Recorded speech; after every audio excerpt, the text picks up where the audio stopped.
panukalang bumuo ng National Parent Council para malabanan ang campus violence isinusulong sa Kamara. RH12 Milky Rigunan sa report manang Milky. Isinusulong sa Kamara ang pagbubuo ng National Council para bigyan ng papel ang mga magulang na makiisa sa mga patakaran sa paaralan ng kanilang mga anak. Nakapaloob ito sa House Bill 5682 ni Representative P.M. Vargas ng 5th District ng Quezon City.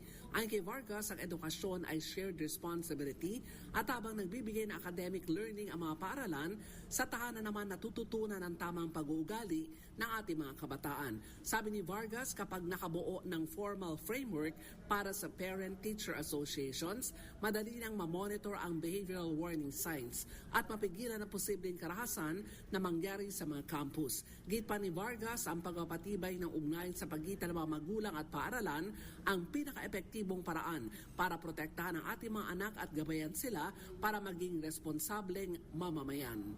Ako si Milky Rigunan, nagulat para sa DZRH, una sa Pilipinas, una sa Pilipino.